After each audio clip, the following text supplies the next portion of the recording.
வங்கக்கடலில் நிலவும் ஆழ்ந்த காற்றழுத்த தாழ்வு மண்டலத்தின் அடுத்த நகர்வு எப்படி இருக்கும் என்பது தொடர்பாக தனியார் வானிலை ஆய்வாளர் ஹேமச்சந்திரனுடன் நமது செய்தியாளர் ஜெயலானி நடத்திய கலந்துரையாடலை நேரலையில் காணலாம். வங்கக்கடல் பகுதியில் உருவாகியிருக்கக்கூடிய ஆழ்ந்த காற்றழுத்த தாழ்வு மண்டலம் என்பது இன்னும் சில மணி நேரங்களில் புயலாக மாறுவதற்கான வாய்ப்பு இருப்பதாக வானிலை ஆய்வு மையம் கூறியிருக்கிறது.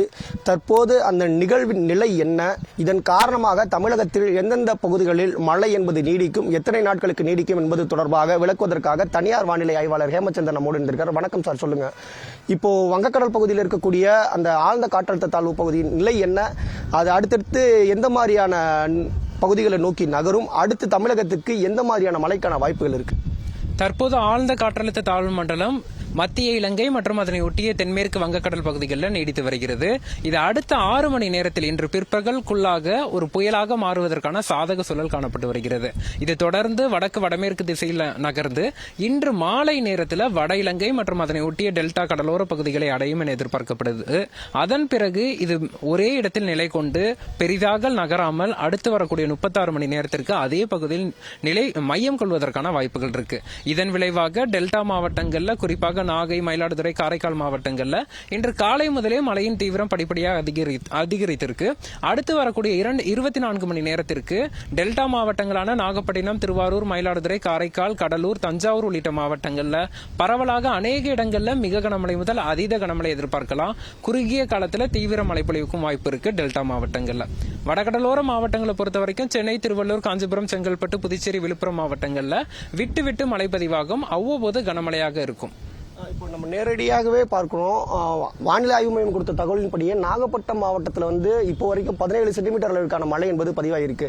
அப்போ இப்போ கனமழை அப்படின்றது நீடிக்கும் பட்சத்தில் இன்றைய நாள் முழுவதும் மழை இருக்கும் அப்படின்ற பட்சத்தில் எத்தனை சென்டிமீட்டர் அளவுக்கான மழைக்கான வாய்ப்புகள் இருக்கு? அந்த மாவட்டத்தில் மட்டும்தான் இருக்குமா, இல்லை வேறு எந்தெந்த மாவட்டங்கள் எல்லாம் மழை பொழிவு அப்படின்றது தீவிரமா இருக்கும்? அதாவது குறிப்பாக டெல்டா மாவட்டங்களான நாகப்பட்டினம், காரைக்கால், கடலூர், மயிலாடுதுறை, திருவாரூர் உள்ளிட்ட மாவட்டங்கள்ல அடுத்த 24 மணி நேரத்தில் நவம்பர் 28ஆம் தேதி காலை 8:30 மணிக்குள்ளாக பரவலாக பல இடங்கள்ல 20 சென்டிமீட்டருக்கு மேல் மழை பதிவாகும். அதே போல ஒரு சில இடங்கள்ல நாகை, திருவாரூர், காரைக்கால், மயிலாடுதுறை மாவட்டங்கள்ல 30 சென்டிமீட்டருக்கு மேல் மழை பதிவாவதற்கான வாய்ப்புகள் இருக்கு குறைந்தபட்சமாக. இப்போ சென்னையை பொறுத்த வரைக்கும் நிலை என்ன? ஏன்னா இன்றைய தினம் மிக கனமழைக்கான வாய்ப்பு. தமிழகத்தில் 15 மாவட்டங்களில் பள்ளிகளுக்கு விடுமுறை, சென்னைக்கும் பள்ளிகளுக்கு விடுமுறை. ஆனால் இப்போ மழை பெய்யறதுக்கான சூழல் இருக்க தவிர மழை அப்படின்றது நேற்று இரவு முதலாக இல்லாத சூழல் இருக்கு. மக்கள் இதை எளிமையாக எடுத்துக்கிறாங்க, மழை இருக்காதோ அப்படின்னு இருக்காங்க. மழை வருமா வராதா சென்னைக்கு? சென்னையை பொறுத்த வரைக்கும் இன்றைய தினம் விட்டு விட்டு மழைக்கான வாய்ப்புகள் இருக்கு, அவ்வப்போது கனமழையாக இருக்கும். தொடர் மழைக்கான வாய்ப்புகள் இல்லை என்றாலும் சென்னை, திருவள்ளூர், காஞ்சிபுரம், செங்கல்பட்டு உள்ளிட்ட சென்னை மற்றும் புறநகர் மாவட்டங்கள்ல விட்டு விட்டு மழை எதிர்பார்க்கலாம். முற்பகலுக்கு பின் மழைப்பொழிவுக்கான வாய்ப்புகள் இருக்கு. எத்தனை நாட்களுக்கு இந்த மழை நீடிக்கும்? நேற்று தொடங்கிருச்சு மழை, இன்னைக்கு தீவிரத்தை அடையுது. இந்த மழை எத்தனை நாட்களுக்கு நீடிக்கும்?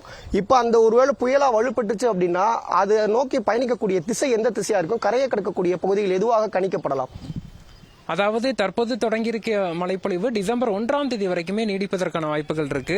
குறிப்பாக இதுல வடகடலோர மாவட்டங்களான சென்னைக்கும் நாகைக்கும் இடையே இந்த புயல் கரையை கடப்பதற்கான வாய்ப்புகள் இருக்கு. நவம்பர் 29ஆம் தேதி நள்ளிரவு, நவம்பர் 30ஆம் தேதி அதிகாலை நேரத்தில் கரையை கடக்கும் அப்படின்னு எதிர்பார்க்கலாம். இது சென்னைக்கும் நாகைக்கும் இடையில் புதுச்சேரி, கடலூர் பகுதிகளை மையமாக வைத்து கரையை கடப்பதற்கான சாத்தியக்கூறுகள் காணப்படுது. தொடர்ந்து இந்த புயலை கண்காணிக்க வேண்டும்.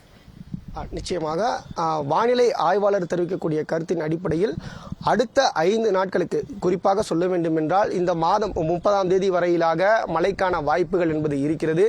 சென்னையை பொறுத்தவரை விட்டு விட்டு கனமழை என்பது நீடிக்கக்கூடும்.